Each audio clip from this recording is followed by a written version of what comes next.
Hey, what's up, knuckleheads? This is Headkick Audio. What episode are we on now, Crazy J? I believe this is episode number fucking 12. Well, son of a gun. We're probably at that age where we're going to start smoking and drinking dad's beer when he's at work. That's what 12-year-olds do, right? I think so. No, that's what I tried to do. It didn't work very well. In no way, shape, or form do we condone that type of behavior. But here at Headkick Audio, we're a combat sports, mostly MMA type podcast, where we cover, as many events as possible, but in light of a fucking fantastic interview that we had with one Anthony Birchak, a guy that's fought everywhere. He held titles for, promotions such as MFC. He fought for the UFC.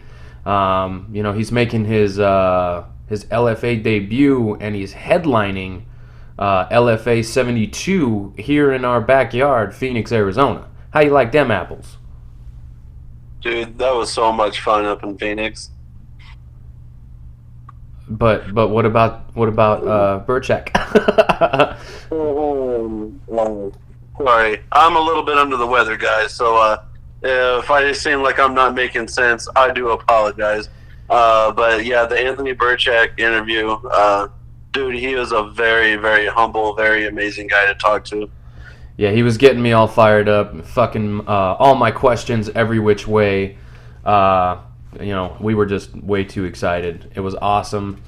And this is a guy who, he made it to the UFC, and he made some waves while he was in there, but, ended up fighting out his contract, and then, kind of just moving on because he needed cash. I mean, no easy way to put it. He needed money, so he went on to go fight for, promotions like Ryzen, and I think he even fought for, local promotion over here, WFF, which me and Jonathan went and we saw the Valiant, what do they call it? The Valiant, it was like a fundraising type event, right? Yeah, it was a fundraising event for the Valiant Wrestling. I don't know if it's a wrestling college or if it's just that's what they're called, like the Valiant Wrestling Team. And what it was a charity event to be able to help high school kids get a college scholarship on wrestling. Yeah, and those fights were actually a lot of fun. A big shout out to Brandy from WFF. She hooked us up. She got us really good seats.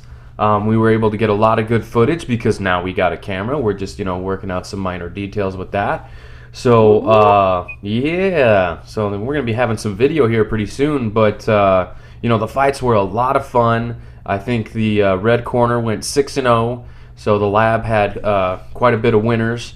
They had the likes of like Benson Henderson and Sugar Sean O'Malley, and Aaron Simpson was on the mic almost the entire night. Champ Ryan Bader was there. I mean, there was a lot of dope fighters over there. I mean, I even saw Scott Stewart. I saw Dan Moret. I mean, it was a night of big names in MMA and more specifically Arizona MMA. Yeah, I know I'm still new to the whole deal. I mean, I've gotten my feet a little bit wet now. I can probably say that you're about shin deep. You're about shin deep. I'm an amateur right now, but yeah, I had no idea that so many great fighters have come from Arizona. It's amazing. Yeah, it's ridiculous. Henry Cejudo, the other champ, well, actually Triple C. He was supposed to be there, but he had a surgery on his shoulder, which unfortunately is going to keep him out for the rest of the year as far as fights are concerned. But his manager or coach was there, and it was just a lot of fun, man.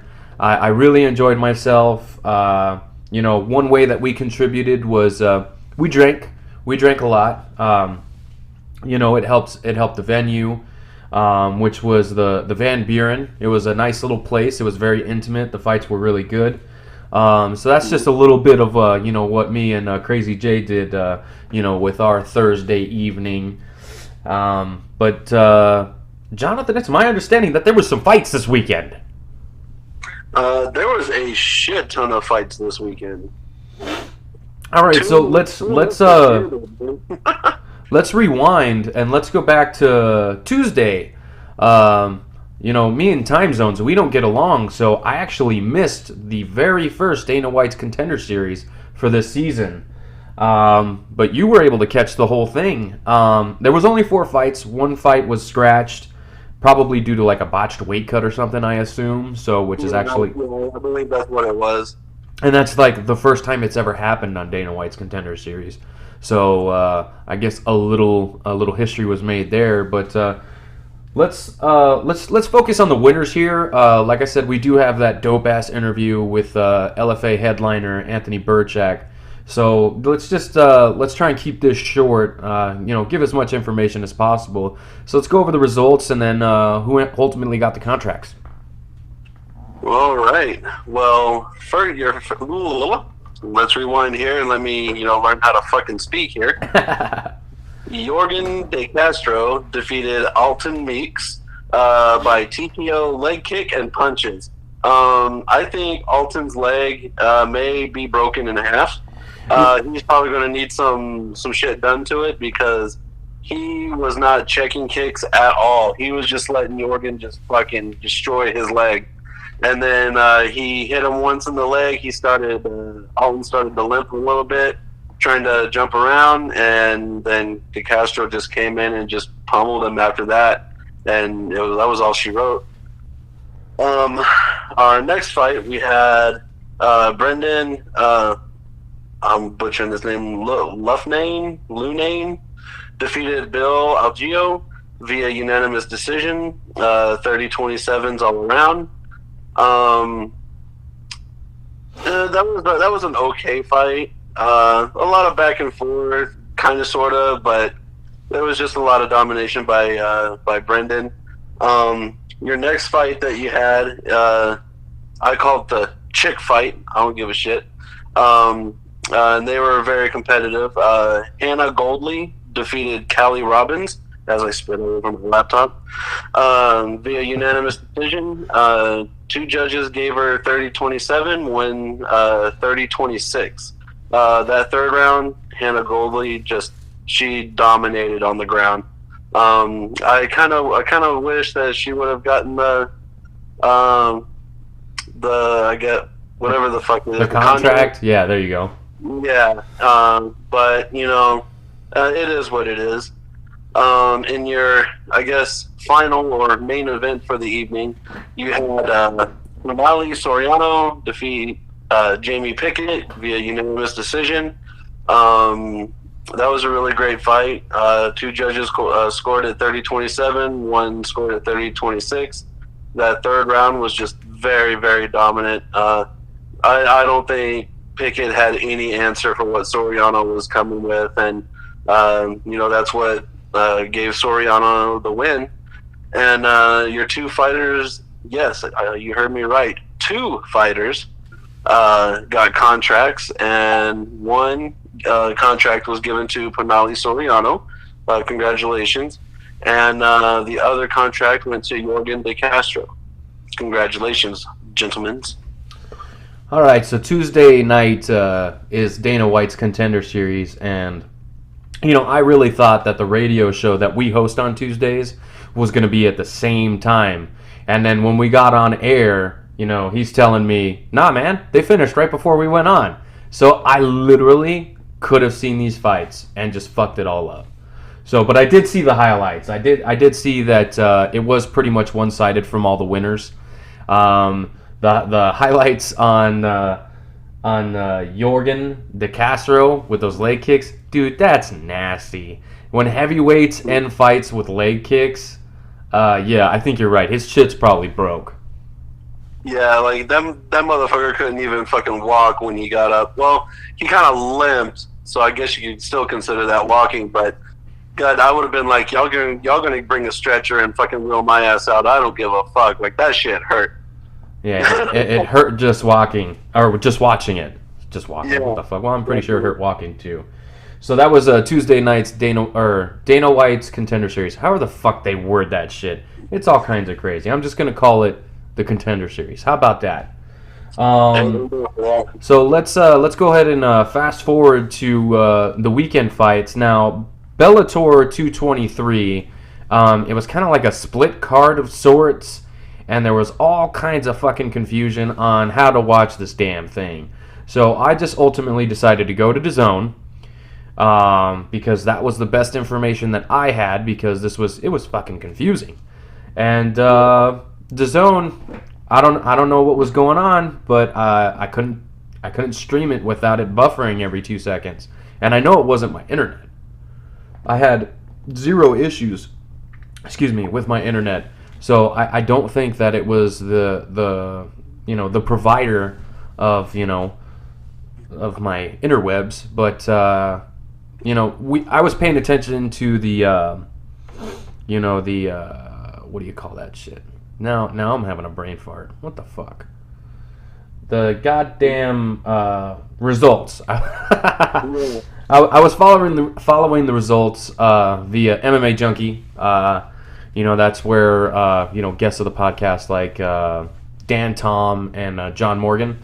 That's their house. So we was paying attention to that. So I'm just gonna go over some main card results, and really there wasn't too many surprises as far as who won and who lost, except for one. So in your, I guess they're both main cards. You had Charlie Ward defeat Justin Moore, round 2 TKO. Costello Van Steenis, am I saying that right? Sounds like it.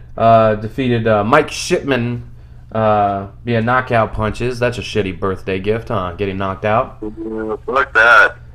Fabian Edwards defeated Jonathan Bosuku via unanimous decision, 30-27s across the board.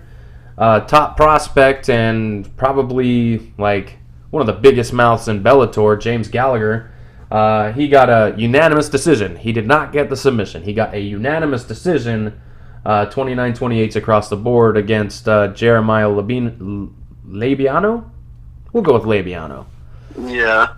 And then in this card's main event, you had Paul Sentex Daly getting a unanimous decision over Eric Silva. Now, Eric Silva, he's fought for LFA. He's fought for the UFC. He had a couple like fight of the year candidates if he didn't win them. I mean, the dude is fucking very fun to watch. He's very explosive. But I guess on that night, his toughness was displayed. So, he took a beating, but, he took it in stride.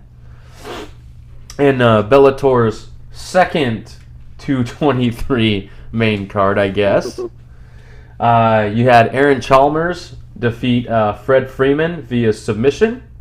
Oh. Yeah, nice little triangle choke there. So Chalmers, he's getting better every time we see him, man. That's pretty cool.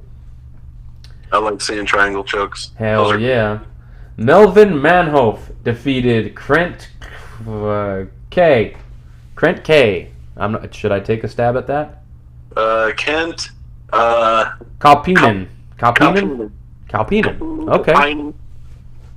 All right. Well, Melvin Manhoef got the decision. Again, the decision, not a knockout, which is what he is known for throughout his entire career, is his devastating knockouts. He's kind of one of those, live by the sword, die by the sword kind of fighters. And dude, when he hits you, fuck, if you don't die, you strong. You got a strong head. And then in Bellator's second main card, main event, undefeated Brazilian Jiu-Jitsu champion, probably like multiple world time champion, remained undefeated, taking the majority decision from Gegard Mousasi. Now that I can see them running back. 47. Wow, that must have been a really close round. Well, yeah. I mean, from the highlights that I saw, it looked pretty fucking close, dude. I would hate to be a judge for what I saw. I didn't get to see the whole fight. Come to fucking find out, like, no joke, right before we get on air, I'm looking at my fucking my cable provider, and it turns out Bellator recorded. So I didn't know it was gonna be on fucking TV. What the fuck? So had I not been so busy today, I'd be able to, tell you my thoughts on these fights. So now I'm gonna have to fucking go watch them, knowing all the results, which is not my favorite. It's not my favorite at all. But Lovato, undefeated. Now he's the champ, with the fight being so close, and without there being like a true number one contender at middleweight. I mean, you got Machida kind of floating out there, but his last fight was at 205. Not saying that, Bellator, wouldn't, be making a mistake not giving Machida the fight. I think, he probably could, but I think you could probably run that fight back and let there be like a clear winner. You know what I mean? But this is just kind of like the story of Musasi's career. Like on the fights that go to decision, he's either super dominant or it's so fucking close, this kind of shit happens. So, all right, but let's move on.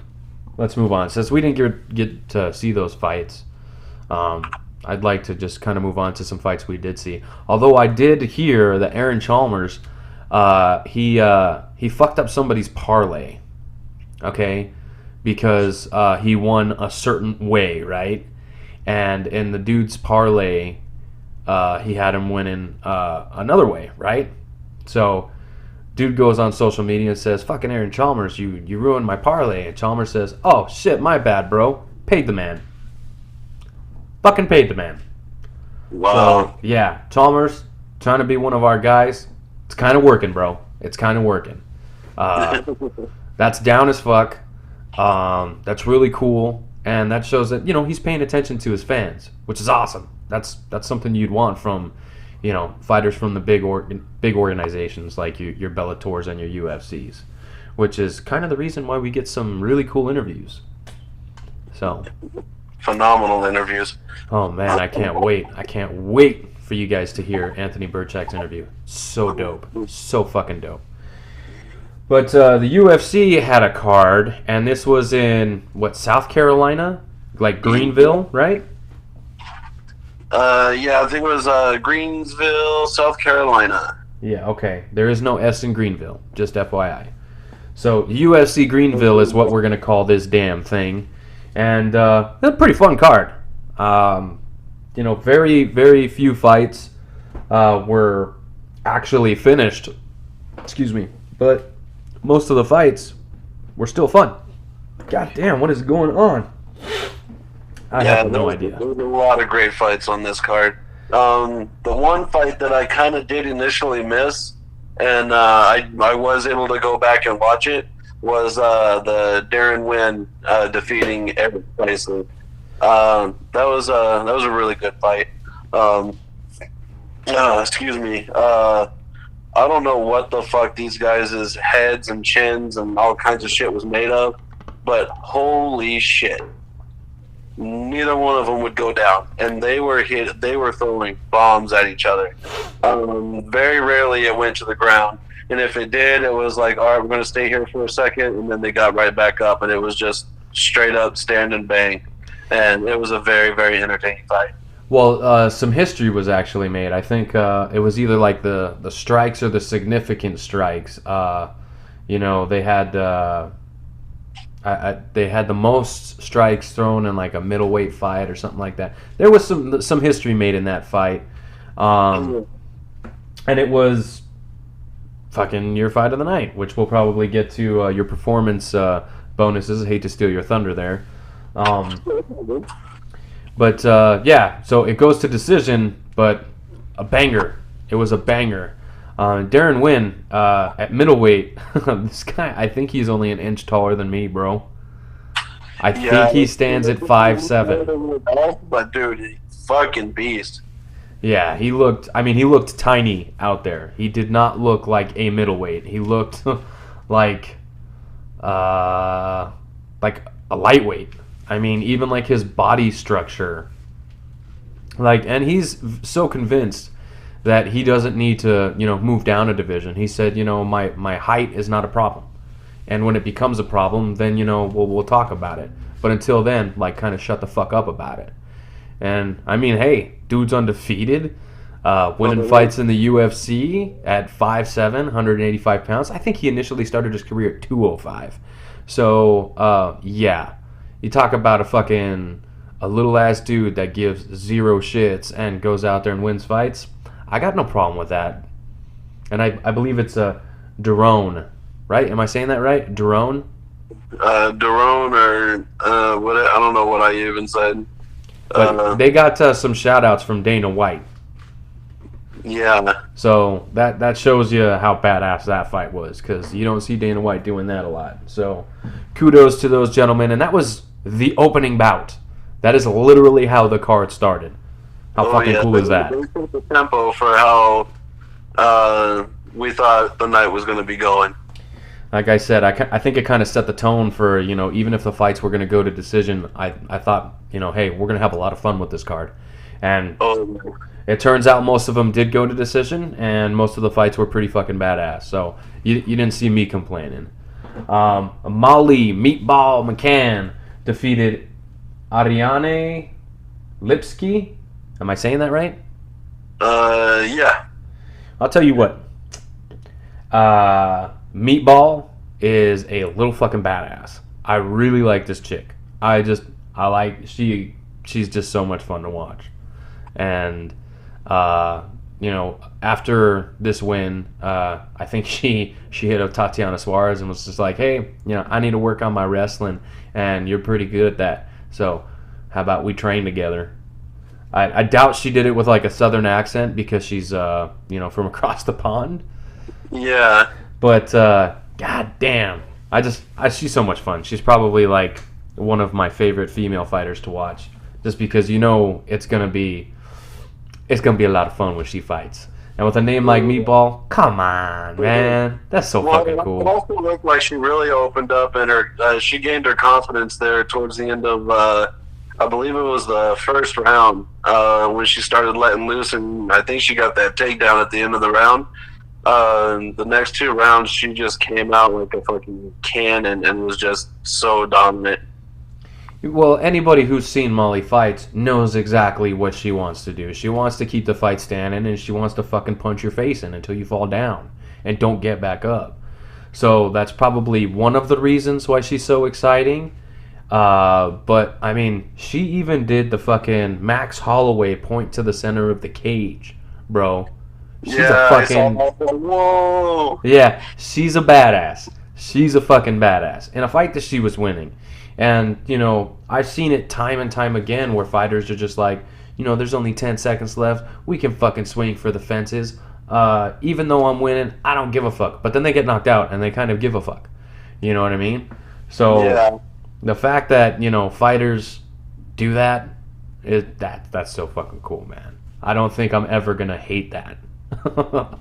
Yeah. All right, and some history was made in the next fight. You had Jair Rosenstruck. I'm probably butchering the fuck out of that. I should pay more attention to these. Rosenstruck defeated Alan Crowder via knockout. 9 seconds. 9 seconds. It was the second fastest heavyweight knockout, ever in the UFC. Yeah, I was expecting this to kind of go a little bit, maybe even go the distance.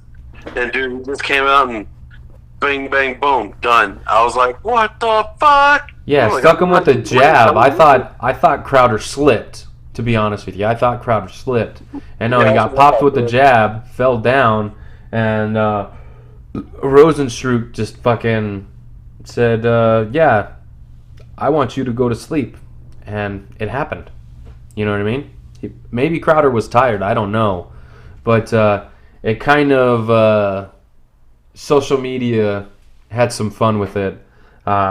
More importantly, Juan Adams, who we had on last week, basically, jabbing at the Mr. Greg Hardy, his next opponent, because Hardy fought Crowder, and he lost that fight via DQ It was an illegal knee.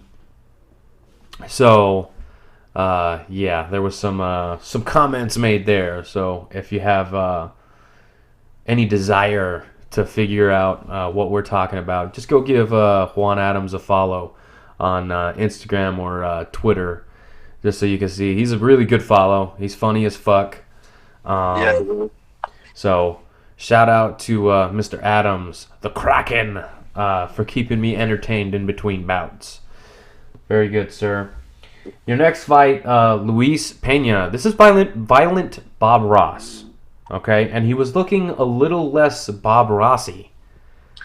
Yeah, I noticed that. I don't know why my voice got so high. What the fuck? Maybe you're just excited. Maybe you're excited because Luis Pena, lightweight, I believe he's like 6'3" and has the reach of like the biggest bird you've ever fucking seen in your life.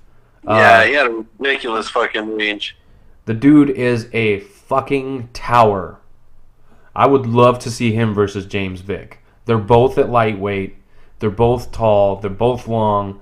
That would be a very cool fight to see. Two big-ass lightweights. Damn. Okay, anyway, I'm playing matchmaker in my head, just seeing what would be a fun fight. But yeah, Violent Bob Ross. TKO's the returning veteran and Matt Wyman. Wyman, tough as hell, man. It was kind of sad to see, just because, you know, the emotions and, you know, everything leading up to Matt, you know, just getting in the cage for the fight, and, you know, seeing a guy who hasn't competed since like 2014 professionally. You know, I'm not really 100% sure. There wasn't a whole lot out there on, you know, like why he was returning and why he was really absent.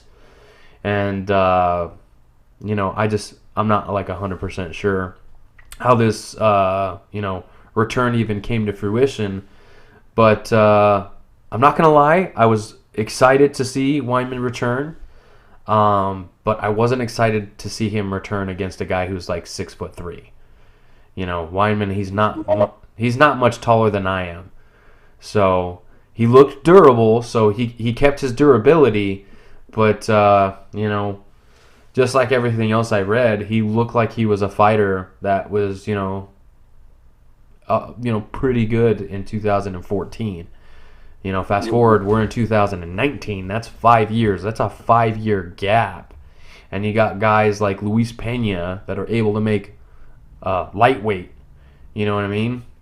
Guys his height should be fighting at like light heavyweight. You know what I mean? Like, that's nuts. Yeah, what do you think about, fucking damn it. What did you think about that crazy ass fucking cut that he had That was not a cut, sir. That was a canyon. Pena opened up a canyon on Wyman's face with a standing knee while they were in the clinch up against the fence. That shit was nasty. How they got that to stop bleeding in between rounds and how the doctor didn't stop it because of how good the cutmen were is fucking absolutely... That's bananas. That's and right. You know, I don't think we've even really shown some love to these guys. You know, the cutmen out there, dude, you guys are doing a fantastic job, because if it wouldn't have been for you, I think they would have stopped that fucking fight. Yeah. Yeah, kudos to the cutmen and cut women. I think there might be some out there. But yeah, kudos to you guys. Well, and you see, that's one of those things where cutmen, you know, can keep great fights alive. You know what I mean? There's so many fights that could have been stopped prematurely, but weren't because of the cutmen.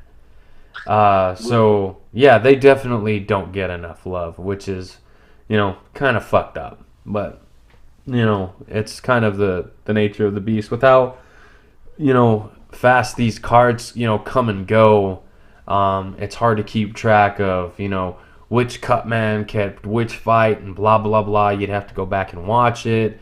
But they did a phenomenal job nonetheless, and, you know, kept an exciting fight going until Wyman just couldn't take no more.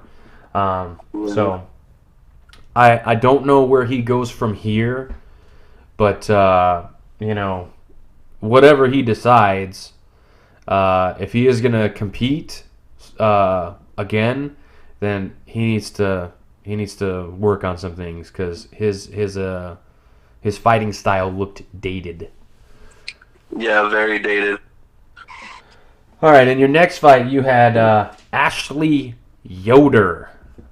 She defeated Shuri Kondo. Am I saying that right? Shuri Kondo. This was a grapple-heavy affair. I thought that there were points in this fight where Yoder could have, stopped going for the submission so hard and just, let go with some ground and pound and possibly, get the TKO finish. I mean, there was at least a point in the fight where if she would have just kept throwing, the fight would have been stopped. So, and that's kind of like one of the biggest, I don't know what you call it, like issues with fighters. Like they're throwing hands when they're in a top position in a grappling exchange, and then they start going for the submission. When it's like, if you throw like 6 more punches, even if they don't kill your opponent, the ref's going to stop it. They got to look out for the fighters, and you can't take unanswered blows like that. So, and especially if they're just covering up like Kondo was. I mean, come on, man. Yeah. And I mean, Kondo, she had a very, very good submission defense.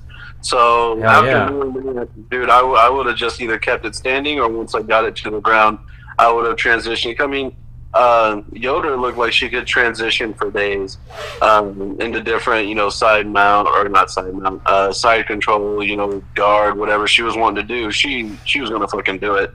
So I think she could have just went in and got full mount, postured up, and just fucking rained some bombs. Yeah, again, it's just one of those things where you see it a lot. You see it a lot, and I don't know if it just comes from training, because when you're actually like training that position with a person instead of a bag, like you're not, hitting the guy you're on top of or the girl you're on top of until they quit or until a ref steps in. You're kind of just working that position, but not working like what a finish would look and feel like. So I think it's the same thing as like when guys are, pressing the action in the cage. Like they start walking them down, they're throwing punches, they get them up against the cage, but then out of fucking nowhere they reset. Well, it's because in training, that's what they do. They work the position, they reset. They work the position, they reset. So a lot of the times, it's just habits from training. And it's not that they're... You okay over there? Oh, yeah, I'm good. Okay. I don't want to lose you, so stay with me here. Stay with me. I can't do this alone! I need you to stay with me! Oh, man. But, it's just... one of those side effects of training the position and not training the finish.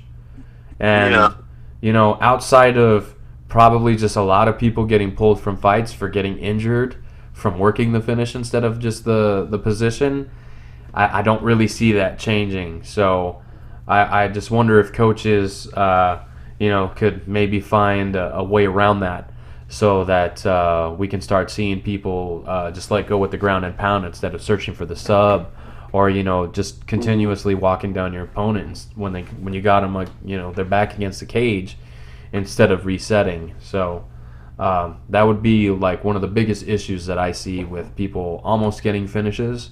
It's just the way that they train isn't meant for that sequence.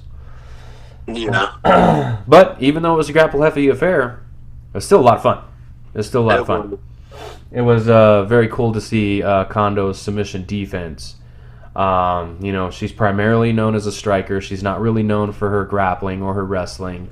And her defense was on point. Obviously, she didn't get submitted. But Yoder, she's now got back-to-back wins. She's got the win over Kondo, and she picked up her first UFC win against Amanda Bobby Cooper. So she's on a 2-fight win streak. And, she's stepped up her social media game. So I'm thinking that she's probably like, you know what? I'm not going to be doing this much longer. I need to get after it, because she's kind of doing all the right things right now. Yeah. I think the one thing that she could benefit from is, a beef. She needs a beef with another fighter. Every Batman needs a Joker. You know what I mean? So I think she needs to find hers. And I think that, that could probably set her up in the future for, better fights. It will, her marketability will go up. It's just one of those things where you see a fighter, like, not in, like, the twilight of their career, but knowing that they're probably on that last run due to age or what have you. You know what I mean? Because she's not exactly young. Yeah. So I hope that she, finds something to progress her career. Dan Ige got a unanimous decision over the Angel of Death, Kevin Aguilar. This fight, that was a lot of fun, buddy. That was a lot of fun. And when they announced the guy, Kevin Aguilar, I was like, dude, where have I heard that name from? And then they said his nickname, and I was like, dude, really, where have I heard that name from? Because I feel like I just watched him fight. And we did. He just fought at UFC Philly. That's right. That's right. And so I was kind of pumped. I was like, dude, this guy's going to fucking win. And that was not the case. Yeah. It was still a very entertaining fight, but I think Ige was just a little bit too much. He was keeping the pressure on him, and I think the fighter that can keep the most pressure on, I think that's the one that's always going to get the win. Well, that's not necessarily true, but Ige came in with a swag, if that's what the cool kids are calling it these days. He came in just completely sure he was going to win that fight. I believe he's, probably tied for like third in the active featherweight win streaks. So I believe he's won like 4 in a row now. So it's time to either give him a step up in competition, place him on a better spot in the card. I think these guys, that are on the rise, like let's co-main event them. Let's something a little bit more, a contender bout, not contender series, but let's start moving these guys up in the pecking order, because it's not that I'm complaining or anything about the rankings or whatever, but a lot of those guys, I mean, they've been at the top for so long, they've all fought each other. You know what I mean? How many times can we see Aldo versus Holloway? How many times can we see, you know what I mean? It's just all these fights, like, they've already happened, and they're that good. That's why they're still in the rankings. But I mean, let's get these young up and comers in the mix, man. Like, what are we waiting for? Yeah. The UFC. And I mean, I know we don't really cover the promotion, but the WWE does the same exact thing, and I kind of see a similarity with I guess bookings with either fighters or whether it's the wrestlers. I mean, you can only see 2 of the same wrestlers in WWE fight for so long. And then, you transfer that over to the UFC, just like you said. How many times are we going to have to see the same fighters fight? Give these new guys that are coming in, they're also working their asses off just as hard as the other guys. Fucking give them a shot. Move them up. Well, and see, that's the thing, is a lot of these guys, that are up and coming, is they're fighting other, up and comers, and they're all killers. Okay, so they could take a loss against, a Kevin Aguilar or a Dan Ige, on their rise, and then, who knows how they would have done against a Holloway or an Edgar, or you know what I mean. So it's time to start, let's start picking at these the top 15. I'd say 7 through 15. Let's give them an up and comer and to see how they fucking do. You know what I mean? Let's make them like kind of re-earn their position. And like I said, Yeah. I'm not, dissing on them because they worked hard for that position, in the rankings. They worked for that. But a lot of times it's just, you know what I mean? Like one of my favorite fighters to fucking watch is Jeremy Stevens. And he's been at the top of the featherweight division for a long time. And when I say top, I just mean like, top 10, top 15. You know what I mean? And he's fighting nothing but killers, but they're all like inside the top 15. Let's see how he does against a Dan Ige. Are you telling me you wouldn't watch Jeremy Stevens versus Dan Ige? Motherfucker, sign me the fuck up. Dan Ige looked fucking great. You know what I mean? He looked phenomenal. I would love to see him matched up against somebody in the top 15. But he did call out Arkansas.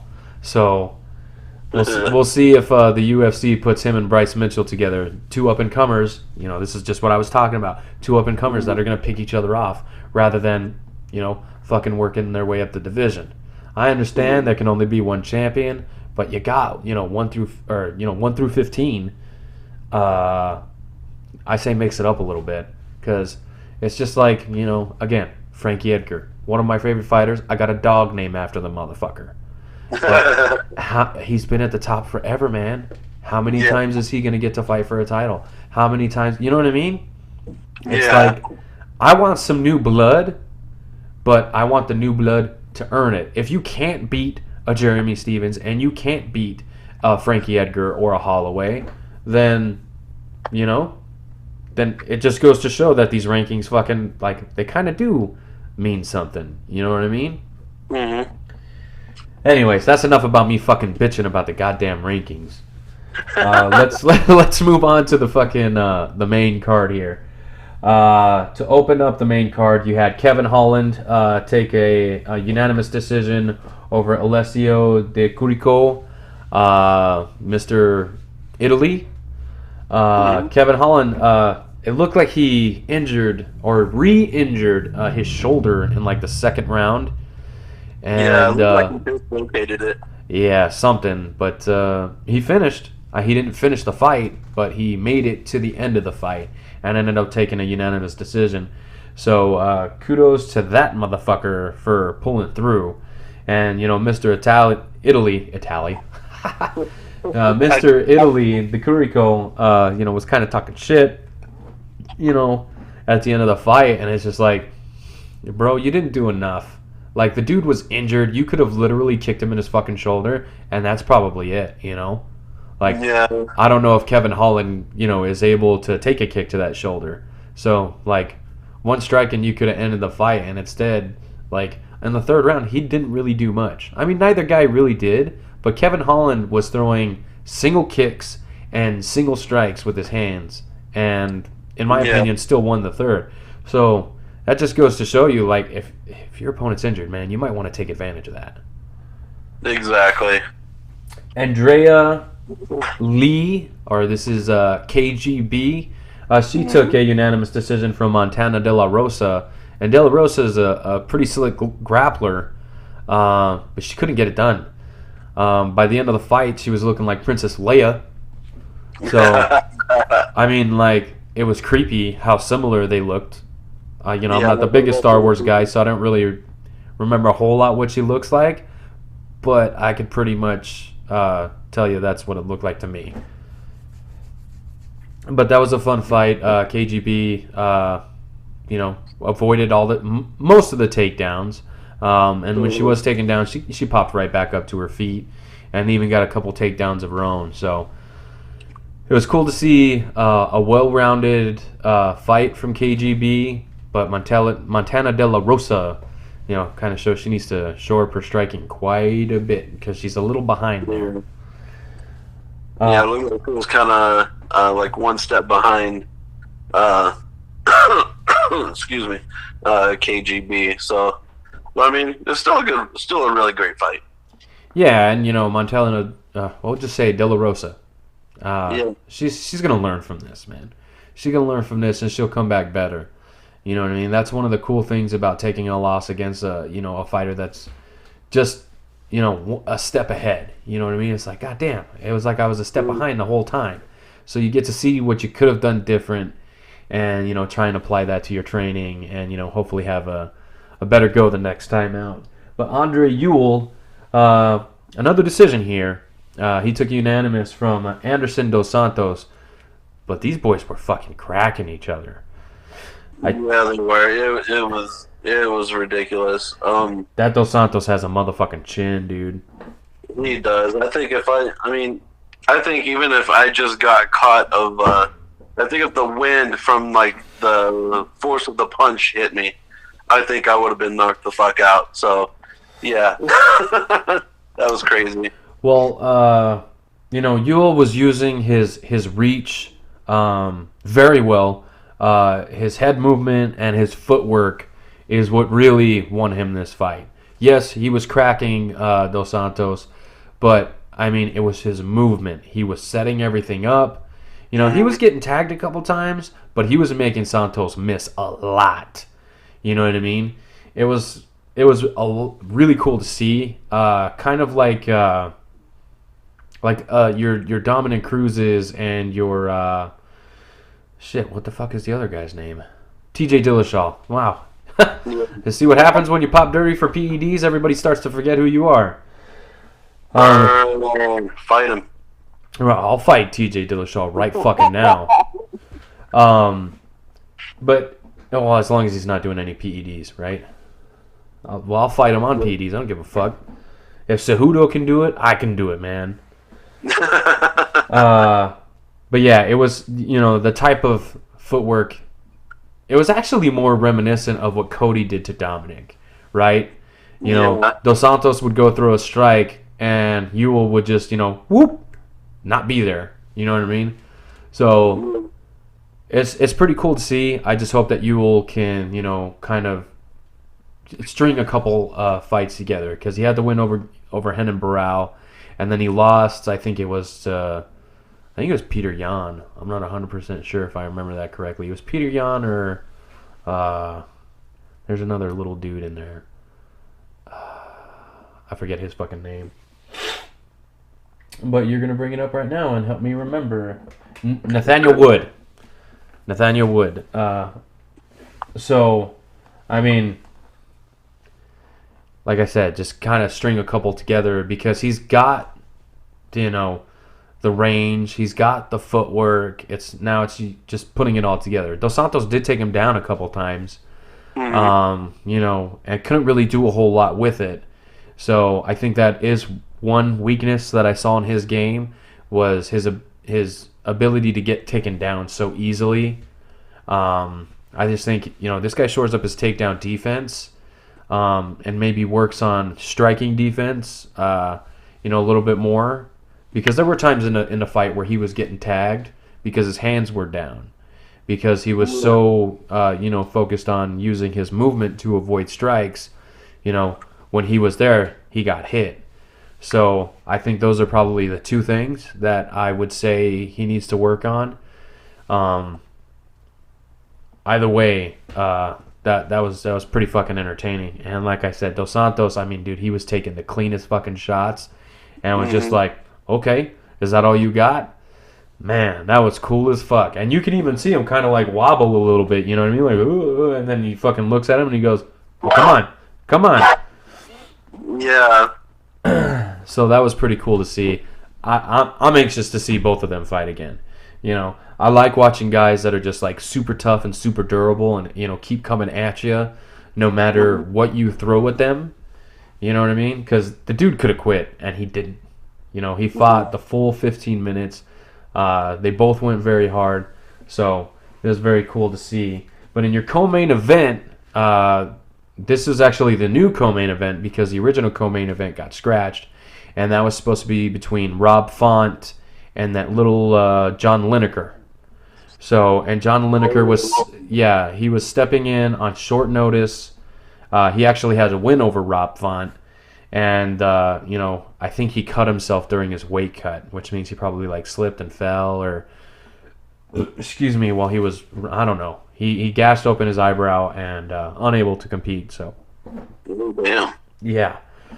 But Randy Brown, coming off of a knockout loss to Nico Price, where he was actually, in the top position, and Nico knocked him out, with hammer fist from the bottom, which was pretty cool. Oh, wow, that's kind of neat. Yeah, right? Not something you see every day. Well, Randy Brown comes in and, has a pretty, sick fight with Brian Barberena up until, that body work just took its toll, and Barberena just couldn't hang. I mean, Barberena's tough, man. He's literally as tough as they come. And yeah, that fucking toe kick to the fucking body, that looked like it hurt so much. I probably would have doubled over. I would have tapped out right then and there. Like I said, it's just you can only take so many of those. So Randy Brown he gets the co-main event slot, takes full advantage. Like he said, he's learning on the job. So I'd like to see him face somebody. I don't know if he's quite ready for a top 15, but let's kind of see what this guy's got. Let's give him another tough matchup. One fight that would come to mind if Condit is still fighting, I think that would be a good gauge to see where he's at.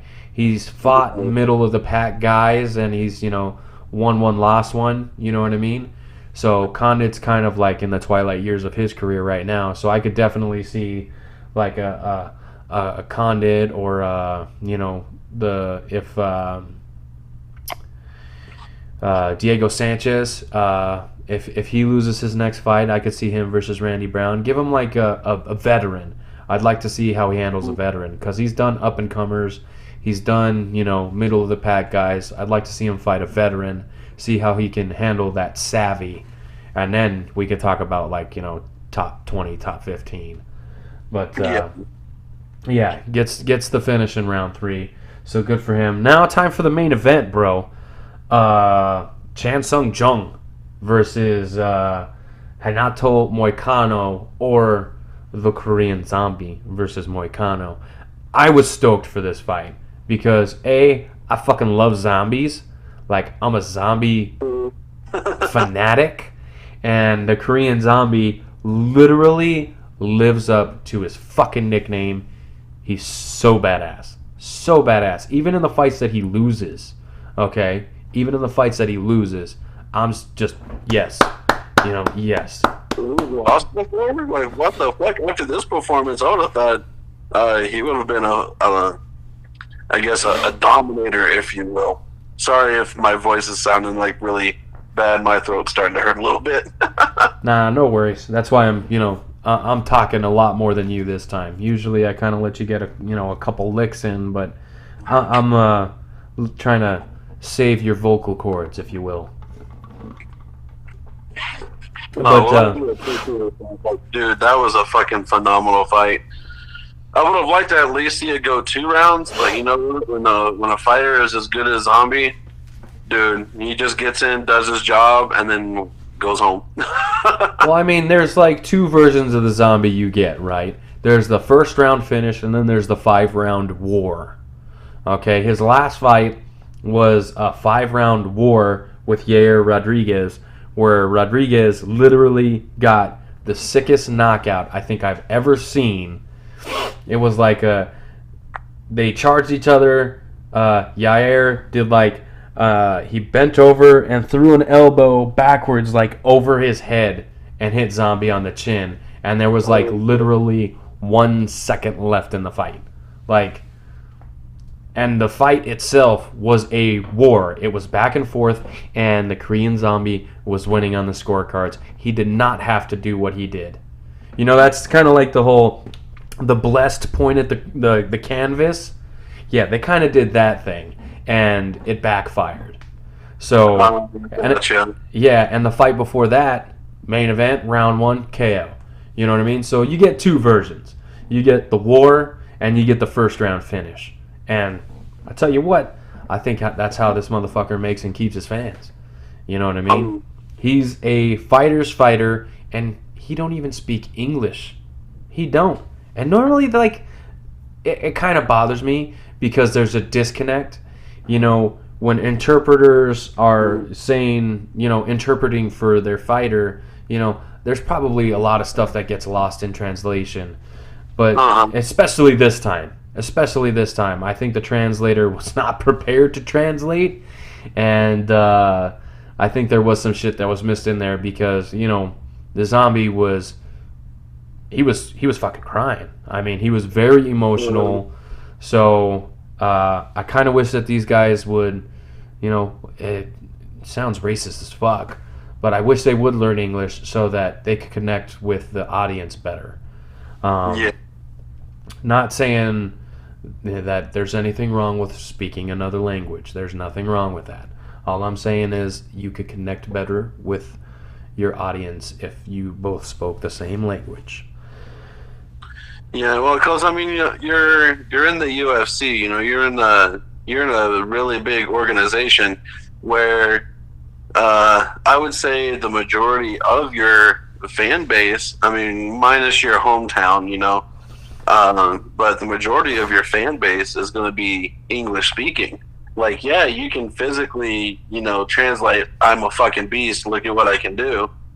But when you go to talk to somebody that speaks a different language and they can't speak, like, you guys can't communicate, like there's that really great big disconnect, like you were saying. And I mean, you could probably tell like what he was trying to say, because throughout the entire fight they were saying that his 3 kids were back at home and this and that, and so that he was probably saying something like, this is for my kids or whatever the hell. But yeah, sometimes you can just tell by the emotion, that just the emotion alone can translate.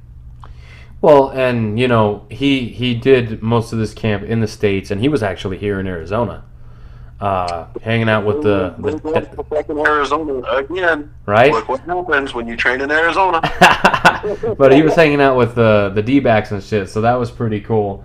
But so that's UFC on ESPN Plus 12, or UFC Grennville, or UFC Moicano versus Zombie.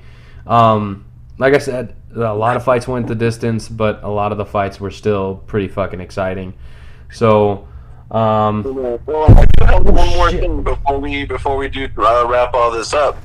There were some Performance of the Night awards. Oh, go ahead and take care of that, buddy. You got Fight of the Night goes to Darren Wynn and Eric Spicely. Whoop. A Performance award goes to I'm not even going to say his first name, but Rosenstruik. Okay. And then the third and final Performance award, of course, goes to your boy, the Korean Zombie. That is right. He is my boy. I love me some Zombie. Okay, and then next week we got Dana White's Contender Series. We got some LFA action, and then we got Ngannou versus Dos Santos on Big ESPN. So Minneapolis, I believe that is the card that Eric Anders is going to be on, if I'm not mistaken. I know that Anders and Adams, who were our guests in last week's episode, one was fighting at Minneapolis and one was fighting at San Antonio. So I'm pretty sure it's Eric Anders that's going to be fighting this weekend, June 29th, to be exact. So, yep, Eric Anders. Eric Anders versus Vinicius Moriera, and our very first guest of the podcast ever, Drew Dober, returning against Marco Polo Reyes. So we got some Headkick Audio alum fighting next weekend. We're super fucking stoked. So good luck to those guys. They're in their final preps. Hopefully weight cuts are going great. But yeah, so now we're going to play you that fucking badass interview from LFA 72 headliner Anthony Birchak. He's a Tucson, Arizona native motherfucker coming from our hometown. Well, my hometown at least. So we're representing like 3 cities in one, okay, at LFA 72. We're going Vista, Tucson, Phoenix, Arizona as a whole. What's up? Let's go. So until then, we'll see you guys next week. Go ahead.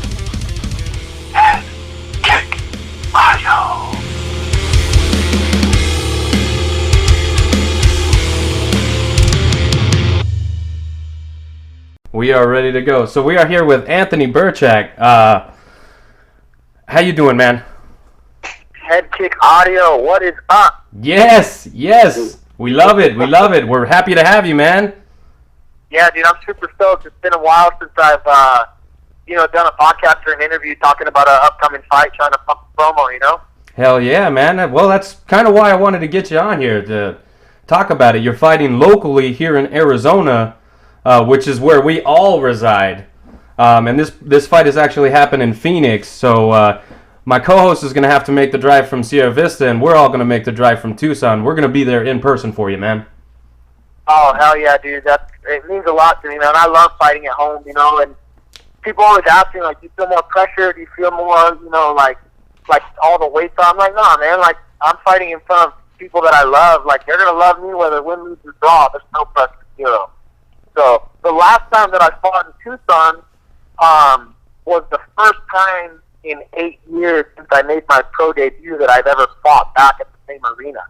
So now that I'm back at home in Phoenix, it's still the same vibe. It's still the same energy that I get from the crowd and my family and friends. So I'm really, really excited to put on a good show for everybody.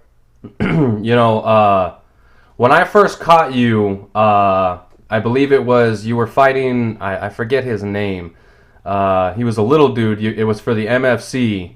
It was a 5-round war. Oh yeah, Ryan Benoit. Yeah, Benoit. Yeah, that's the guy. Sorry, I couldn't remember his name, but I remember yours. Anyways, that fight right there, instantly, like I was just like, both these guys are fucking badass. But wow, just wow. And from then on, man, I've been keeping a really close eye on you. I've seen you fight 3 times live, and I know from personal experience, every time you fight, you're getting a show. Like you said, whether you win, lose, or draw, like, it's gonna be fucking exciting. So I'm stoked. Dude, thank you, man. Yeah, I was actually just talking about that fight about an hour ago with one of my teammates, and explaining that, like, the best way I could describe that is it was 100 miles an hour and like 50 miles an hour on technique. It was just, it was a straight scrap. So that fight actually on Access TV won Fight of the Year, and the candidates were Gilbert Melendez versus Diego Sanchez, Mark Hunt versus Bigfoot Silva, and all the fights that were on there were UFC guys. We were the only non-UFC fight that was on that ballot, and we ended up winning. So that was actually a really, really big honor to be mentioned amongst those dudes. And then not only not being mentioned, but winning that. So it was pretty big. Well, it was an incredible fight, and I don't even know like where you can access it aside from like YouTube or some shit like that. Where can people watch this fight? YouTube. It's on YouTube. If you guys search Anthony Birchak versus Ryan Benoit, I believe it was NFC 37. That one will pop up for sure. Well, I advise all of our listeners, please go fucking check that fight out, because it's a classic. It really is. If you're a fan of fighting, no matter where the fight takes place, even on the ground, which is where people tend to, start to get a little antsy or, impatient. You guys 100% kept it exciting. So yeah, and that's one thing that I try to tell people is, like, I really tried to not ever have a boring fight. And you don't. I can think of one fight that I was just kind of displeased with my performance, and that would have been my last UFC fight versus Dylan Lopez. Even though my thumb bone had come out of my thumb, and I still fought all 3 rounds. I just think that a split decision win and kind of just the lull of the performance at the very, very end in round 3 was something that I wasn't too proud of. But, when you didn't win and stuff like that, you can't complain too much, especially in the UFC. Win's a win. And, even though it wasn't the performance that I wanted to have, I think, showing people that coming through adversity and having a bone sticking through your hand but still finishing a 3-round war, there's something to be said about, the fighter and we're both fighters that are in the bout, I agree 100%. And like I said, it's just not everyone's going to understand that, because unfortunately there's just going to be a lot of people that want to see blood and they want to see knockouts and they want to see somebody fucking die in the cage. The just bleed dudes, the Kyles of the world. Yes, the Kyles. The goddamn Kyles. All right, well, I got to stop hogging up these airwaves real quick because my co-host, Jonathan, is really excited to talk with you. He's got a few questions for you, and we definitely can't wait to get this goddamn studio back in order so we can have you on. We definitely want to have you in this fucking room before your fight. So, Jonathan, what have you got for Birchak, man? All right, well, thanks for taking time out and talking with us, man. We really appreciate it. For sure, man. Thank you guys for having me on. I appreciate any love that I can get, dude. I mean, I love talking about this. This is kind of my process. I know when I start doing interviews that I got about 5 weeks to go, and talking about my game plan, talking about my opponent, it gets me hungry. Nice, I like that. Get you all kinds of fired up. Well, I'm going to ask some pretty, I guess, semi-tough questions, if you will. I don't know. My first question I got for you is, how did you end up in Ryzen after your short tenure with the UFC? So when I was in the UFC, I try to explain to people, it's like high school, right? Like, when you come into the UFC, you're like a freshman. And there's dudes that are there that have already been, like Cowboy. He'd be like one of the cool seniors or one of the juniors, you know what I mean? Yeah, definitely. And, that's how I felt. I was like a new kid on the block and trying to make my name, known. And I really kind of fucking shit on my market value when I got heel whipped by Ian Entwistle, at UFC Phoenix. And I 9 times out of 10, I win that fight, but I agree. He bet on the one horse that he runs with, and that horse, carried him through the race. And when I look back at, knocking out Joe Soto, and I was the only kid that was calling out Aljamain Sterling and wanted to fight Thomas Almeida in Brazil. I was trying to be too much of a company man, and rather than listen to my agent, play it safe, and really look at matchups that made sense, I was trying to take out big dogs right away and establish myself, and when I ended up winning it was UFC 200 week, there was so many good vibes and energy going that whole week. Winning at such a big venue like Madison Square Garden Arena, MGM Grand, it was just a dream come true.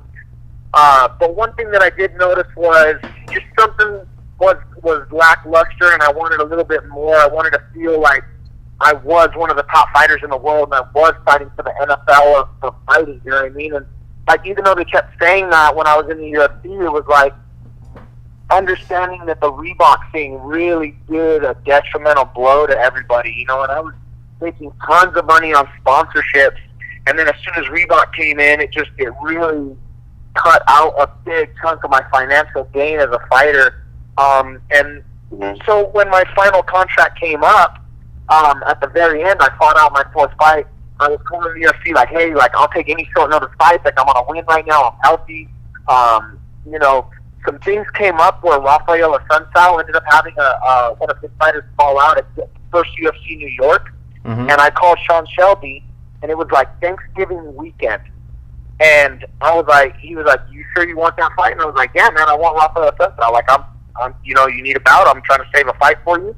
Let's keep this going. And he goes, that's a really tough fight. And I was like, dude, everybody's a really tough fight. There's nobody's easy, but let me get this fight. Let's renegotiate a new contract, and, let's make something happen. And so he's like, okay, well, I'll give you a call back in an hour. And I was like, all right, well, I'm going to go for a run. And, if I don't answer, I'll call you back. Sure enough, he called me while I was running. And he said, okay, so this is the thing, is there's one other 135er in the division who has an open contract like you, and you guys have already fought, and it was Thomas Almeida. He's like, so let's go through 2017, and we'll reconvene in 2018. Oh, sorry, let's finish 2016 out, let's go to 2017, and as soon as the year begins, we'll re-sign you. Well, that was 7 months or 6 months away. And I was like, look, dude, I'm already getting red notes from TEP. My water's getting shut off. I need to fight. I don't do anything else. You know what I mean? Yeah. So, because I didn't have the gym at the time. I wasn't running my own business at the time. I was just a full-time fighter. So, the lack of sponsors that are there, they weren't paying me by the month anymore, and then UFC not fighting me for 6 months after one of the biggest wins of my career, and, you know, it was bad timing. So I let him know. I was like, hey, I'm going to test my free agency. Combate America's offered me a lot of money. And then ACB in Russia actually offered me the most money. They offered me more than Ryzen. But I just heard so many horror stories of fighting in Russia and all the judging and the repping and just the terrible things that could happen, right? Yeah. And always fighting in Japan has been one of my dreams. But fighting in one of the cradles of mixed martial arts and martial arts in general, how many martial arts have come out of that small island of Japan is insane. So for me able to fight in one of the cradles of where fighting came from was huge for me, and it took this opportunity. Unfortunately, the opportunity was to fight, you know, top 100 all-time greatest fighters, Tetsuya Kawajiri, at 145. You know, that was my foot in the door, and I said, you know what, fuck it, let's do it. Mm-hmm. So Cub Swanson, who's one of my training partners, had just fought Kawajiri in Salt Lake City and beat him. And I messaged Cub, and I was like, you know, what do you think? And he's like, dude, he goes, I think you could do it. You know, you could crack his chin, you hit hard, you know, you can wrestle. He's like, but he's very strong, very good at jiu-jitsu, and if he's fighting back in Japan, he's probably going to be juiced up. You know, so that was the biggest fear that I had. And I remember sitting down with my coach, who couldn't go with me at that time. He had already committed to another fighter. I like broke down crying. I was like, Coach, I'm just so terrified. Like, I made this mountain of a man out of Kawajiri. You know, just thinking that his power, his strength, everything was just going to be something that I had never felt before. And once I finally got in the fight with him, I realized, like, geez, dude, I've felt, you know, little 125ers that are stronger than him. And don't get me wrong, he was strong positionally, but I thought when he grabbed my wrist and when he punched and when he kicked, it was just going to be thundering. But it wasn't, you know. And I kind of fucked myself mentally, making this icon in Japanese MMA bigger than he really was. Mm-hmm. But that's how I ended up in Ryzen. Was I did test my free agency. I got some good prices back from some organizations. But the price that I got back from Ryzen and the opportunity to fight in Tokyo Dome and Saitama Arena far outweighed, you know, the money that ACB was offering. Okay, I think one thing needs to be touched on here, and that's the fact that, you know, not only are your fights fucking exciting, but you took fights outside of your weight class, outside of the fucking country. I mean, yeah, bro. that's you know, that's hard, man. When I look back on it, it was probably one of the most detrimental moves in my career to fight in Japan. If you look at what my record would have been, let's say, because I hurt Kawajiri, you know what I mean? But let's just say I lose that fight no matter what on a decision.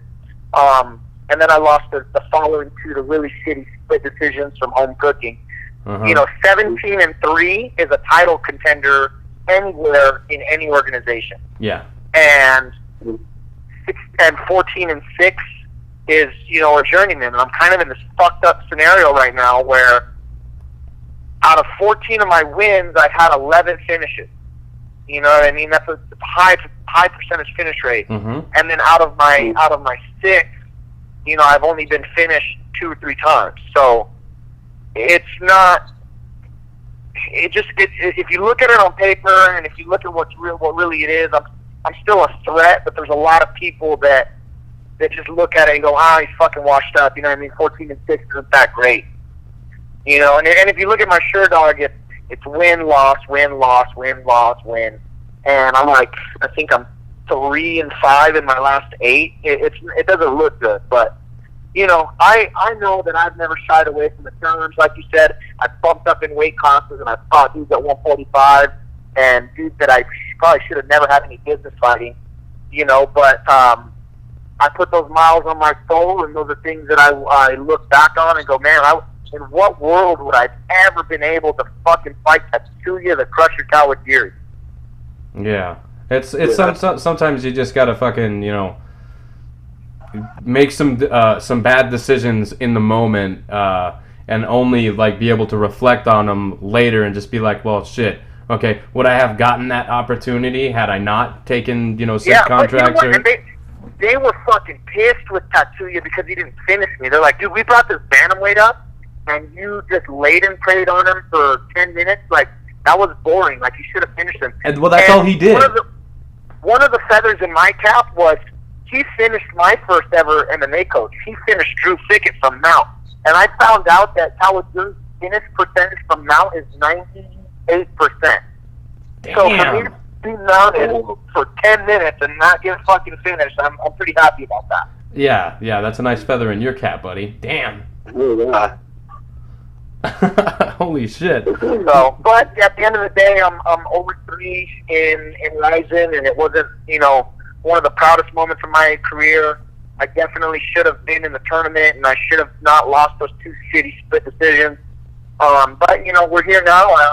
I'm coming off of a good 51-second KO over a very, very tough kid, and now I'm headed into this fight at LFA against another very tough kid from AKA, who's 9-2. So I'm just stoked to be able to continue to do this with the athletic ability and health that I have, and I'm gonna start seeing these up-and-coming kids now, and I gotta remind these motherfuckers that I'm still daddy. Hell yeah. Hell yeah. All right, Jonathan, what else you got for Birchak, man? Well, you kind of answered my second question, but you're lucky it was a 2-parter. The second part of that question is, since you've been fighting for all these different organizations for a while now, what's your ultimate goal now? Man, my ultimate goal is for sure to be remembered as one of the greatest to ever come out of Arizona. Check. The legacy that I leave now is not for me to have something on the mantelpiece as Anthony Birchak, greatest fighter to ever come out of Arizona, but people to look at my 2 sons now and go, holy shit, but those are the sons of Anthony Birchak. Fucking watch them. If they step on the mat, watch them. And with that, those kids will have a gym that I own now that I'll pass down to them, and they can continue the reputation and keep the lineage going. I even have a daughter, Cameron. She's my stepdaughter, but she's one of the most fiercest competitors I have in the family right now. And if this is something that she wants to continue to do down the line, she'll also have ownership in my gym and be able to continue her journey through combat sports. And hopefully all 3 of them can do it together, But at the end of the day, my ultimate goal right now, I definitely want to get back in the mix of a major world title, whether it's Bellator, UFC, or 1FC. I still see myself as one of the most dangerous bantamweights. If I can get myself a camp and a coach that's there for me, I think I can end my career with a fucking nice strap around my waist, man. I like that. Yeah, I mean, I think that would always be the ultimate goal is to get that strap around your waist, and because I mean, if you're putting your body through immense torture, a lot of it's mental, most of it's physical, but to go through your entire career and then end up strapless, if you will, that would kind of like leave a little zinger in your step. And I've won 2 championships since I've been fighting in my career. NFC was the last one. I could definitely see myself winning the legacy world title, but it's definitely something that I want to not win at a AAA. I definitely want to win in one of the major shows. And if that's not possible, I've seen a lot of fighters lately, like Alexander Gustafsson and a couple other guys go out on an L. I think if I'm going to go out, it's going to go out on my terms, and I definitely want to go out while I'm still, green on Sherdog and, got one in the win column. I agree. I mean, I think that's probably the best way to go out, is at least go out on a win if you know that your body can't hold up to the camps or, the championship caliber fighter that you want to be. Mm-hmm. Anything else for Anthony? Yeah, I got one more question for you. It's another 2-parter, so I came up with some good ones today. Hell yeah, man. The first part of the question is, what is your most memorable fight? And the second part of that question is, who would your dream opponent be, past or present, that you would want to face? So that second part changed a couple times. I used to have a funny one, and it was always Abraham Lincoln, because he had like mad reach, right? I would always want to like see him like get past that reach. You would take and even now, like the one that I really want, it's like it's actually very possible, but it's not even something that I would want anymore. He's so late in the twilight of his career. BJ Penn was always one of the opponents that I would have always loved to share the arena with. Did you say BJ Penn? Yeah, BJ Penn, man. But you know, the first part, the most memorable fight, is definitely either Ryan Benoit, or Soto.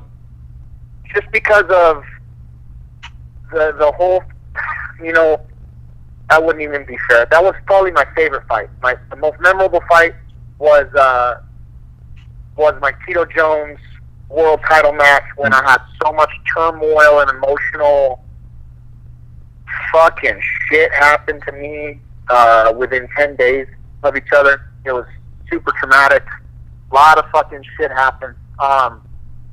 So I don't know if you guys remember, Freddie Lux was one of my dear training partners and brother, and he committed suicide September 24th. September 15th. My son was born September 24th, and then I fought October 4th. So within 15 days, 20 days of each other, it was just a non-stop roller coaster of, I can feel this right now, that's got to go on the back burner. I can feel this right now and be a new father to this new baby, but I can't really immerse myself fully into it because I don't want to soften up. I still got to be a murderer. And, you know, trying to deal with, you know, the loss and consoling so many other people who had relationships with Fred through me. It was a lot, man. And I just remember once it was all said and done, and I had that belt around my waist, you know, there were so many times where I wanted to give up. I even called Mark Pavlich and I was like, I can't do this, dude. I have to pull out of this fight. And he was just one of those kind of, I love Mark, but he's one of those dummy promoters. You know what I mean? He didn't really have any emotional, he was like, he didn't give a fuck. You know, he didn't give a fuck that my brother killed himself. He didn't give a fuck that my son was just born. On top of that, my original cornerman called me the day before my son being born, said he couldn't go out with me to Canada. So now I'm going out to Canada by myself, no point, right? So shit. All of the shit that came, the shit storm. And then I got to Canada and it fucking rained, right? So I'm walking around downtown Edmonton by myself in the rain, just thinking about how this is the greatest country music video ever. Like, it's the fucking, this is like, whatever award you could win for the most shitty story being told and sung, this was it. And so when it was all said and done, I had the belt wrapped around my waist. I just had all this flood of emotion that I had been, you know, suppressing of the joy of being a new father and the fucking sorrow that I had of being, you know, watching, you know, so many people get tormented by, you know, suicide, and then almost feeling abandoned and alone by my camp and coach. It was just a lot, dude. Damn, that's some pretty heavy stuff. And you fucking won. And then, yeah, man. And then it was my mom's birthday. Fuck. Holy shit. Dude, it was, you know, and like, those are the things you hear about, and you're like, that's so fucking full of shit. Like, that would never happen. Like, that's written. That's not, no, dude, like, that's my life. That's something that happened to me, and I lived it, and I fucking felt every ounce of it once it was over. Damn.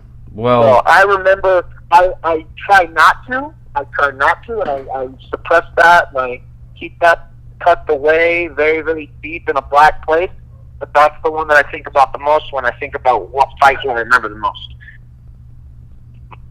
Damn. No, thank you for sharing that with us, because I mean that kind of inspires me. You know, like, you know, I'm a really big, you know, overweight dude, and you know I've had a lot of, you know, doubts, you know, trying to get to the gym, you know, cut my weight and everything, and I'm like, man, I'm getting down on myself, and then I hear somebody else you know, they tell, you know, their story about something that they had to go through, and it's like 50 times worse than what I'm going through, and I'm like, dude, if they can fucking persevere through their shit, then this is just a cakewalk. So well, and you know, inspired me a little bit. Thank you. And it's not. It sounds weird. It's like I don't mean to inspire you, you know what I mean? But it does. Like, and I hope that people can look at stuff and go, fuck, I don't have it that bad. You know, it's always I don't have it that bad, because even when you're at rock bottom, there's still someone that's doing shittier than you, dude. Like always, and you know, there's always going to be, no matter if you're a fucking billionaire, you're still not the richest motherfucker in the world. There's somebody right above you. You're rich in money, then you're poor in fucking health or family, or you know, you don't have it all. You'll never have it all. And that's why when I hear these fucking millennials these days complain about shit about how they don't have time to train, and they don't have this, they don't have that, and I can't do this and I can't do that, I don't even fuck with those kids anymore, because it's like, dude, I got 4 fucking kids. I have a business.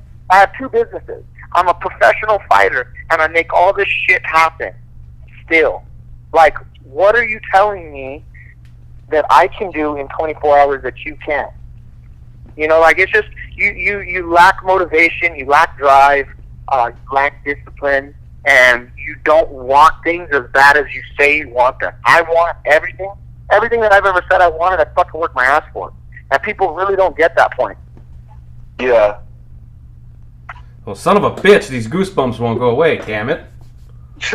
Dude, what the fuck? Anthony, you are the fucking man. Thank you, man. I tried, dude. I'm just... Well, see, and when you were going back and talking about, you know, how you want to be the greatest from Arizona to do it, dude, you're checking off a lot of fucking boxes, and you're checking off boxes that probably aren't even there yet.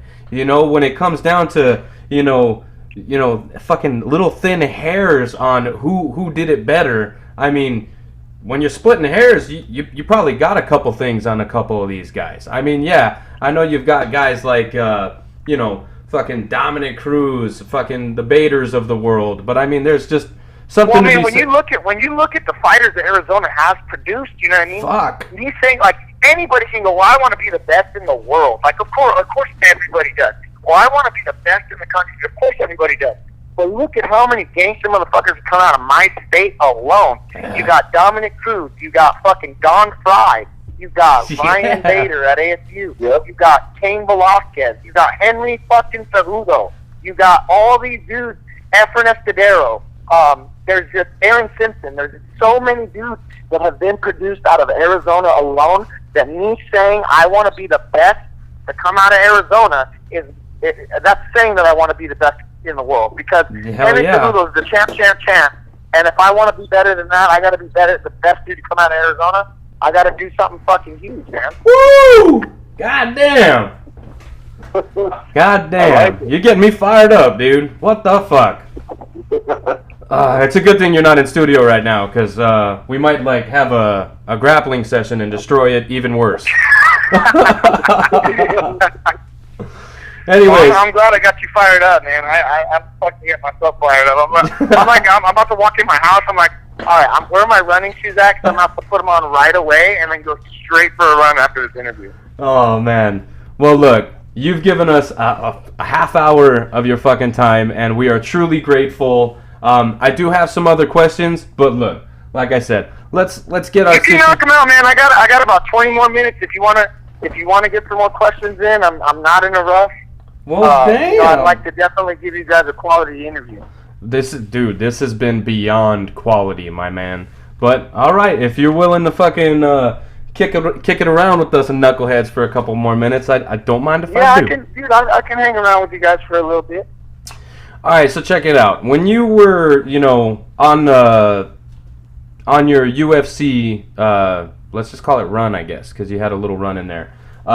When you knocked out Joe Soto, one thing that really stuck out to me was, you know, you finished this guy in devastating fashion within what was the exact time? It was like before the first minute, right?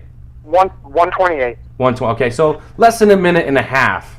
Okay, in the first round, when the champ at that time, it took him, you know, almost 5 full rounds to do it.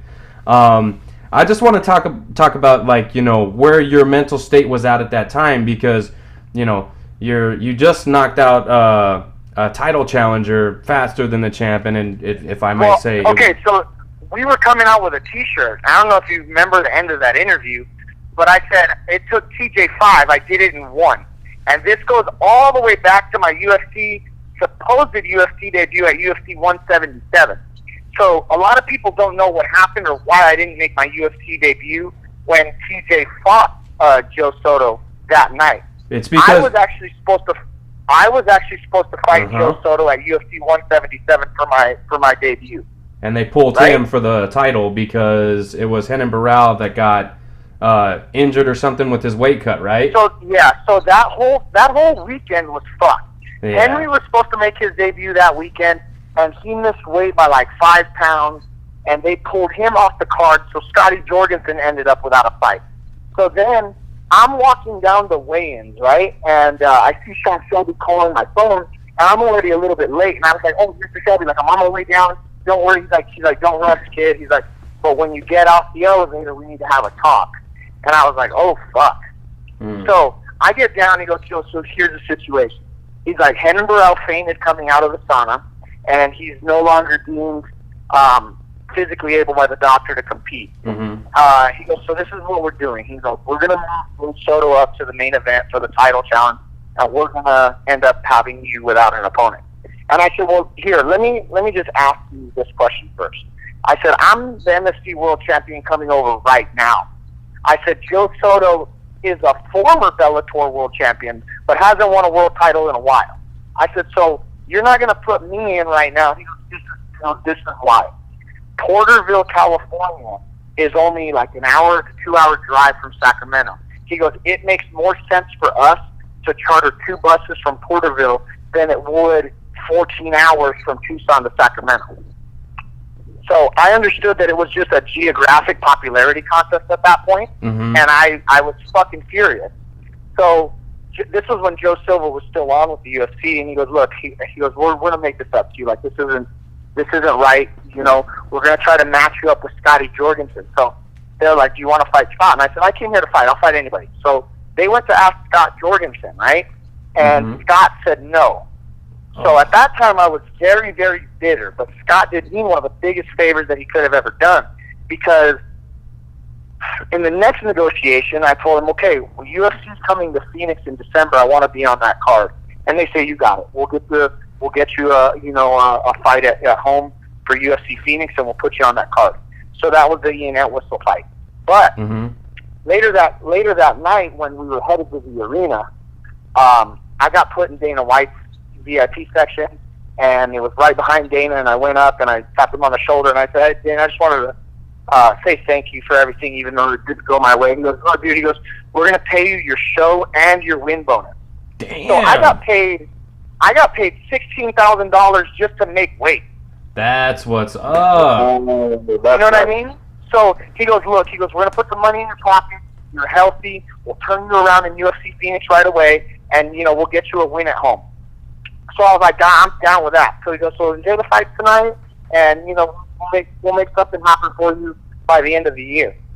So I stayed training, and I got ready. But all of that, as I came home from UFC Sacramento, okay, I'm walking up to my driveway, and I see this piece of metal on the fucking floor, and I just look at it, and I was like, "Oh, that looks weird." And as I'm walking more, I'm like, "That looks like a deadbolt." And I get to my front door. My front door is kicked off, just the hinges. The deadbolt had been broken off from the inside, and my whole house had been cleaned out. They stole the TVs. They stole computers. They stole jewelry. They stole my NFC championship ring. They stole all of Mercedes jewelry. They stole all of her collector Barbies that she had from like 1980.